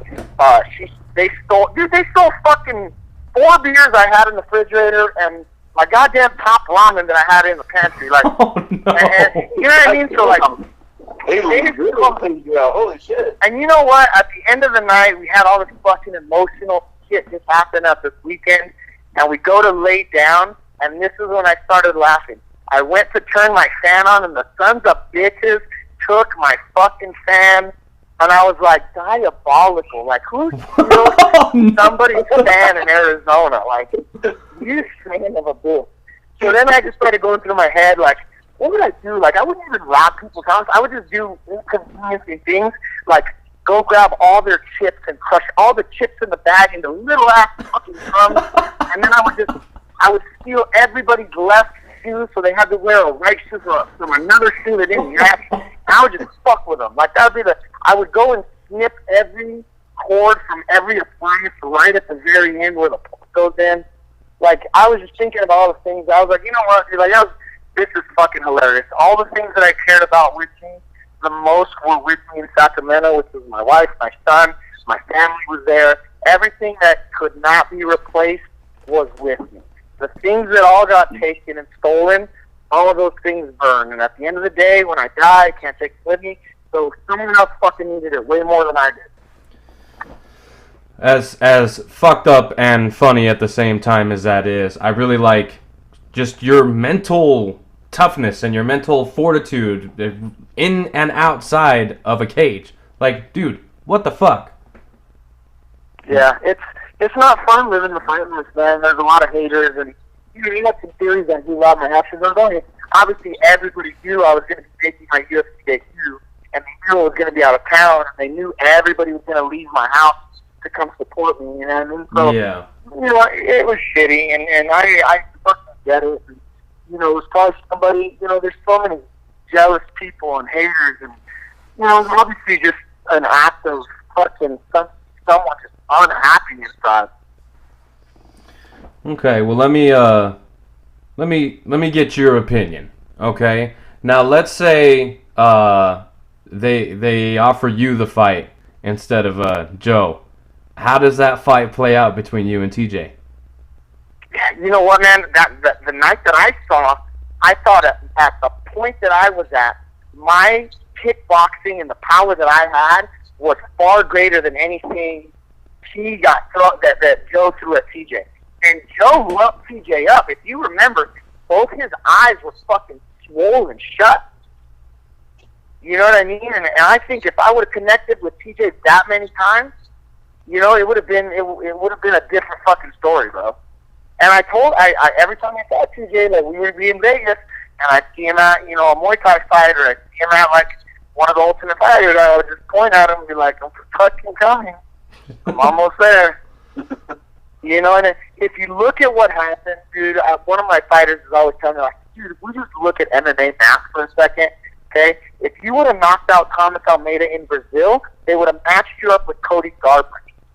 If you would have beat Cody Garbrandt, you would have been right into the mix with TJ, because Thomas Almeida beat me and then fought Cody Garbrandt. Cody Garbrandt knocked Thomas out, and it was right entitlement. You know, so it's like, if you look at how close the degrees of separation were from me getting right back to TJ, it wasn't that much. It wasn't that much at all. I think if you would have beaten Thomas Almeida, I think you probably jump Garbrandt, and you wouldn't even have to face him, because you knock out Joe, you knock out an undefeated top prospect. I think the next step isn't another top prospect. I think it's a Uriah Faber, T.J. Dillashaw, Dominic Cruz type of matchup. So yeah, it would have been a top three, because at that time, I want to say Almeida was ranked higher than Garbrandt, but Garbrandt got the shot after knocking out number 7. I got to go back and look at the ranking, but I'm pretty sure either Almeida was 7 and Garbrandt was like 6 or 5. You got it? But I think that's how close it was. It was pretty damn close. Well, and they also had some shiny zeros next to their records. So, I mean, you know how the UFC likes to market that. So I'm sure that had a little bit of something to do with it. But like I said, you beat Almeida in Brazil. You take his O away. Like I said, you're fighting for a title, or you're fighting a number 1 contender bout. You're not having to go through a Cody or an Aljamain or, you know, any of those guys. So I agree with you. I do think that, you know, MMA math it's very tricky, and I think that you're right. I think that you probably match up with T.J. Dillashaw better than a lot of people do, and I think that you would probably, you know, be able to use that I don't know what you would call it, but you got something a lot of fighters don't have, and that's your lights have to be turned off for you. One of those things, yeah. Well, one of the things that I had that a lot of people didn't have was at that moment, Tony Kelly, who was training at Alpha Male, moved to Arizona, and Tony Kelly started moving with me. I don't know if you guys know who Tony Kelly is, but TK was on. Do you remember that MTV reality show called Caged? Yes. He won that show, and he ended up fighting for the LFA world title.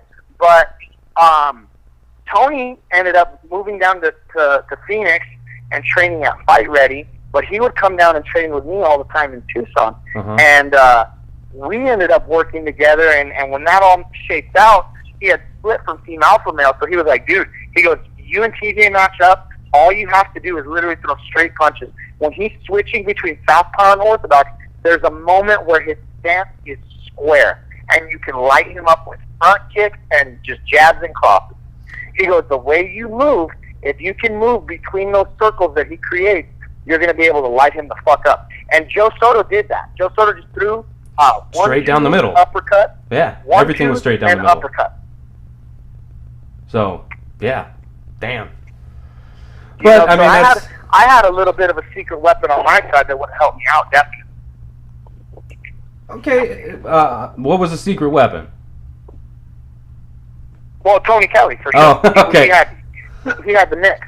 Okay. Now, how does the whole situation with TJ Dillashaw now, like, how do you feel about that whole fucking debacle? Dude, I knew that kid was juicing for 3-4 years. You know, he was. If you look at the shift in his forehead from when he was on the Ultimate Fighter show to when he started winning, he was on HGH from the get-go. Your eyebrow doesn't protrude and jut out like that unless you're, completely just using growth hormones that are growing every part of your body, which your head included. Huh. I haven't paid attention too much to that, so I guess I'll have to go back and look at that. Go back and you can just Google image what he looked like on the Ultimate Fighter show, and then what he looked like on his title run. Huh. Not when he won the title and was keeping it, but on the way to the title. Look at his physical changes. Okay, yeah, definitely something to. You're giving us homework. I like that. It's not something we get from guest interviews. But, and then other teams, and then other. I mean, there's just so much shit going on with USADA that they do what's easy and not what's right. And there's still guys that get juiced up. Like Dana goes, I have no idea that USADA wasn't testing people for EPO. I thought we paid him all these hundreds of thousands of dollars so that they're testing every fighter every fight for EPO. Only if you're fucking fighting for the title challenge are they testing for the hot. You know how expensive those drug tests are? Like, that's why guys on a regional scene, they get juiced up because local athletic commissions cannot test for performance-enhancing drugs. They can test for, like, designer drugs or illicit drugs like marijuana, cocaine, methamphetamine, MDMA, like they just simple shit like that they can test for. But they cannot test for EPO or, testosterone or anything like that.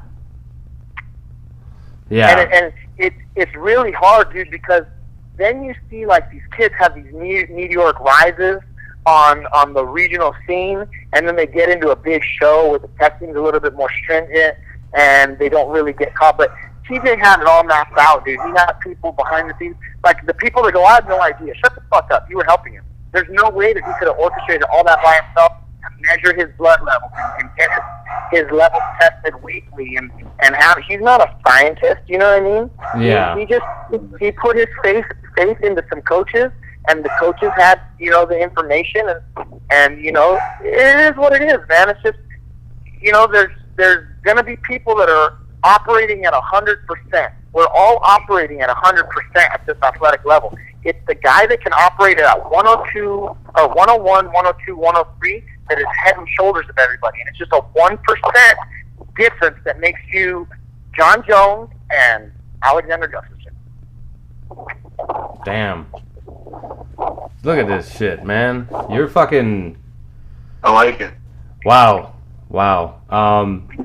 That's a lot of information to take in. Sorry, I think my wife might be getting home right now, so you may have heard some dogs barking in the background.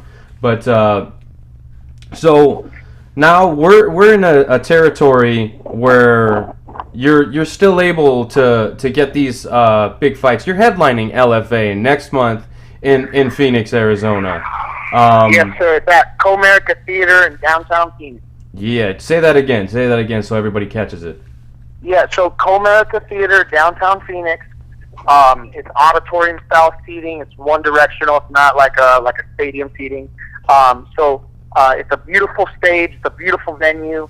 There's some amazing tickets that I got for general admission, or like $40 and $60. There's stage seating that's $85, and then you can purchase a VIP table, which surrounds the cage, our cage side, and it seats 8 to 10 people. So I think if you look to divide that up between, it's either like $110 to $140 per person, whether it's 8 or 10. Right on. And talk to me about your opponent. So his name is Nohelen Hernandez. He's on a 4-fight win streak. He comes out of the famous gym, aka out of San Jose, and DC and Rockhold and Kane, but the fact of the matter is he's a 35er, and those dudes are way beyond his pay grade, and you can train next to greats and you can train around greats, but you can never be great. He's a very, very tough kid, but when you look at his resume, he's not fought anyone as powerful, as big, or as experienced as me, and I'm not looking past him. I just know that the things that he's been exploited on, I do way better than his opposition. There's a kid that dropped him 4 times, and he dropped him twice in round 1, and the kid is maybe 5'6", 5'7", and I believe Nohelen's like 5'9", 10, 11. So if that little kid could drop him, I'm a way bigger bantamweight. I'm 5'9", and if I connect with him, he's gonna stay down. The other thing is he leaves his legs wide open for takedowns.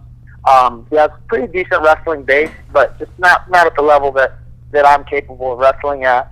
And coupled with my jiu-jitsu, I just think I'm going to just be way too much for him. Okay. And excuse me, sorry, I'm drinking some water here. Now, with going to LFA, you fought for Access TV before. You fought for MFC. You won a title there. What's the contract situation look like? If you can even spill the beans on it per se. But yeah, this is just I just signed a 1-fight deal with them, but I absolutely love Access TV and Access TV fights. I'm already not to be top military, so I can't wait to hear you say my name again. And I can't wait to be back on. There was just so much good vibes. I got such good relationship with all the production people there. They were in my life at such a critical part of my career. And, I've always loved to chat people up. And I talk with everybody, man, whether you hold the camera or whether you hold the microphone. I try to talk to everybody and just, get a relationship with everybody. And I was telling I just can't wait to be back on Access TV with all the people that I got good vibes with. You know what I mean? So, me being one of the top bantamweights out of Arizona, I told him, I said, I can't be locked into a contract because if another big show comes to Arizona, I'm going to definitely want to fight for them. But, Legacy being one of the most premier shows right now, I guess you could call it for like the minor leagues or the AAA,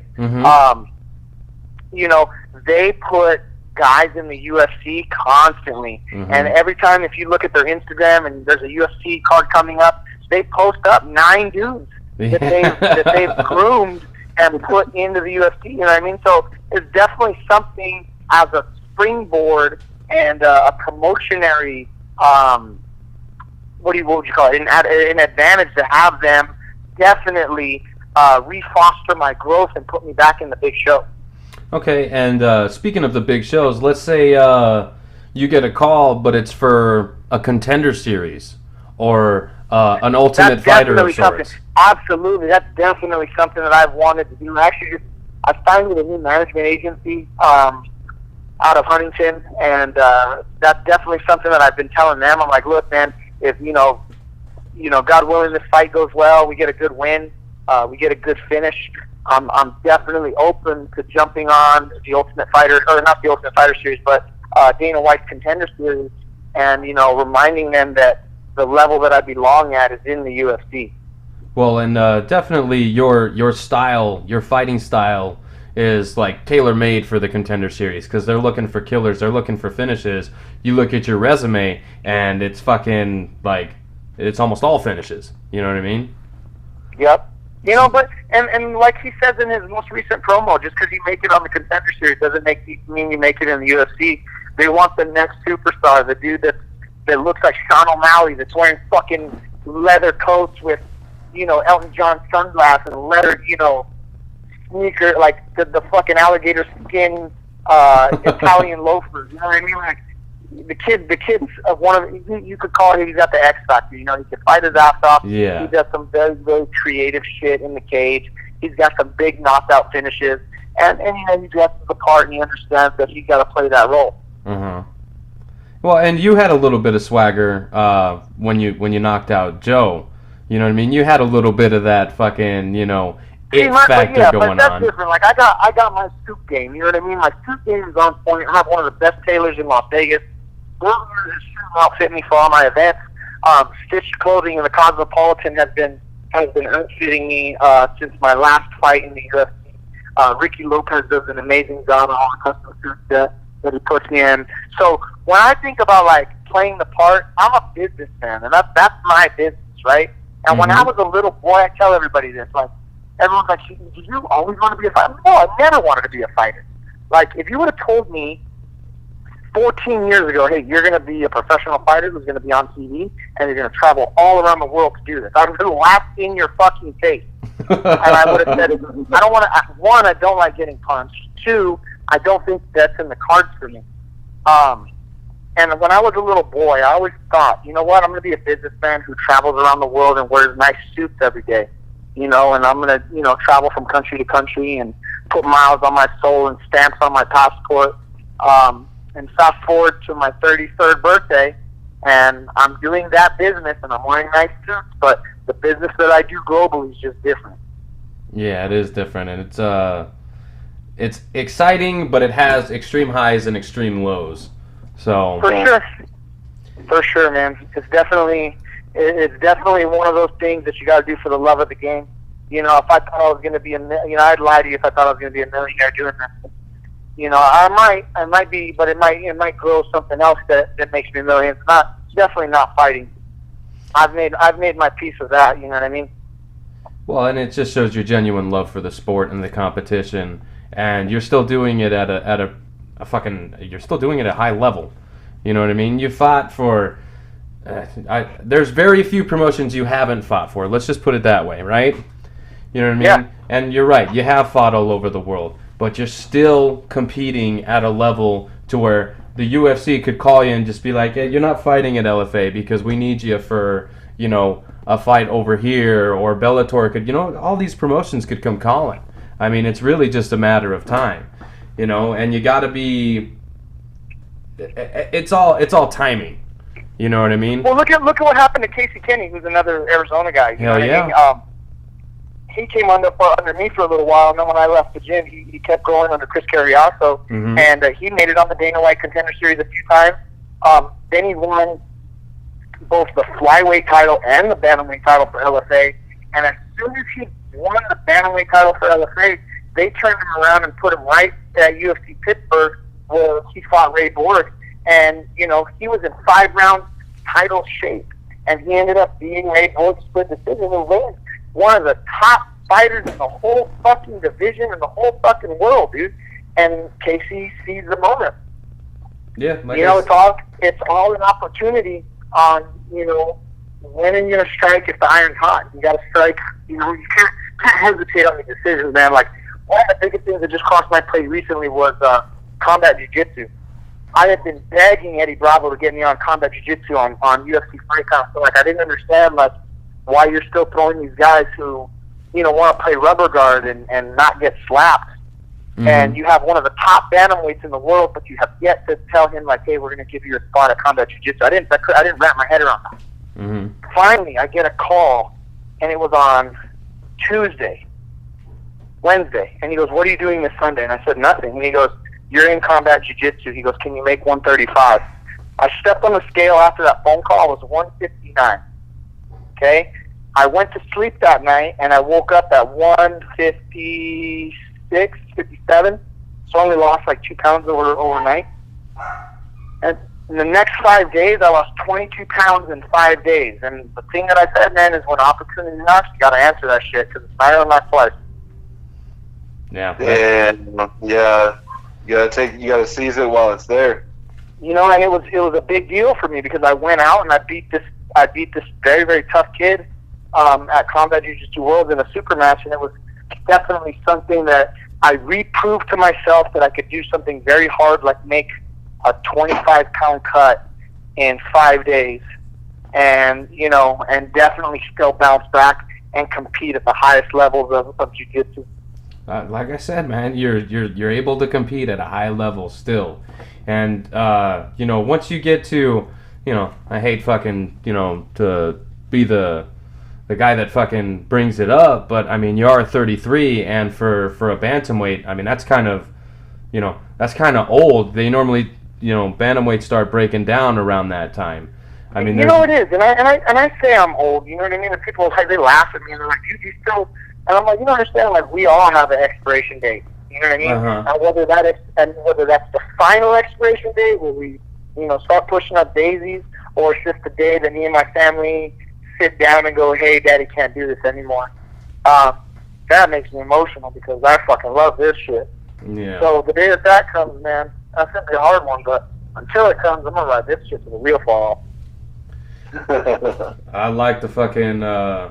I like the attitude about it too, man. Because, I mean, essentially that's what you got to do, is you got to fucking ride it till the wheels go off. I mean, there's several things in my life that I wish I would have taken that mentality towards, especially with my quote-unquote fighting career, you know what I mean? Because every time I watch it, I'm just like, I could probably do that, you know what I mean?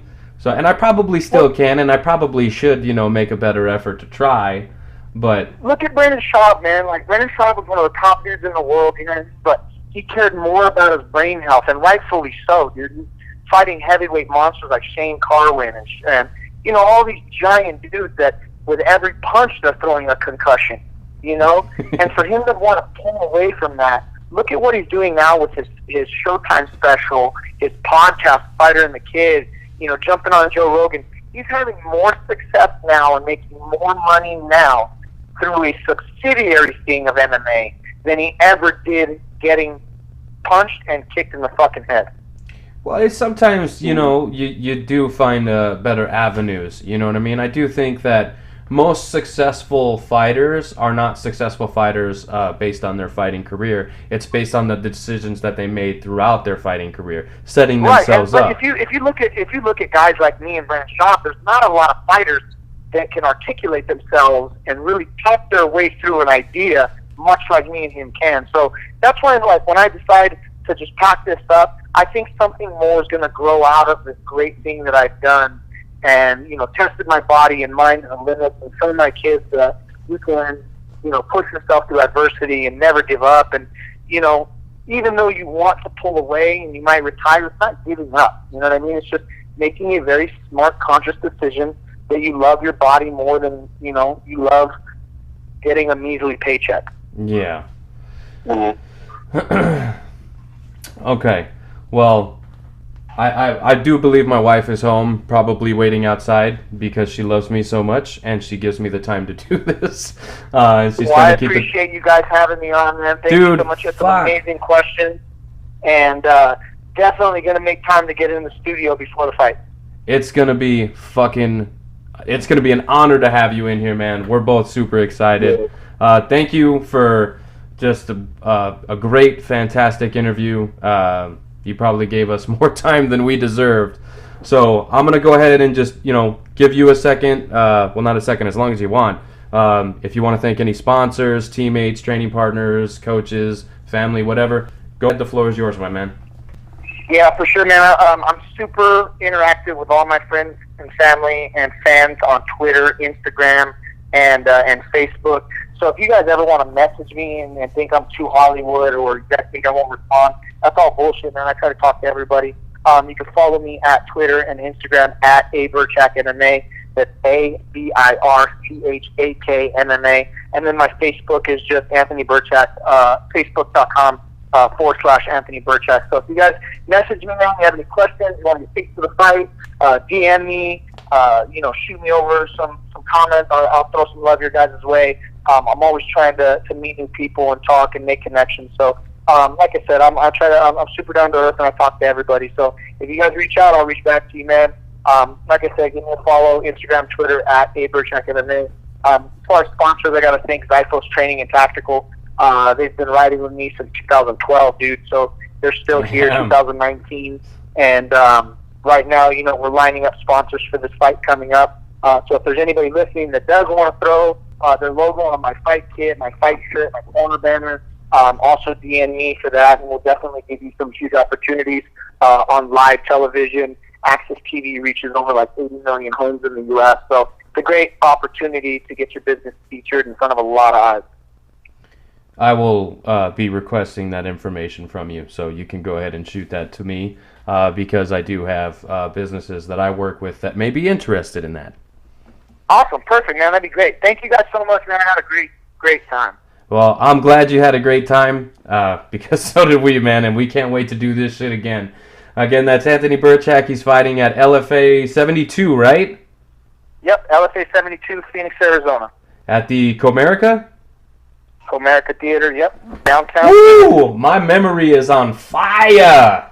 Let's boogie. All right, man. Well, we can't wait to see you compete, and we can't wait to have you in studio. Have yourself a good night, and we'll be in touch real soon, my friend. Thanks again, brother. All right, man. You take it easy.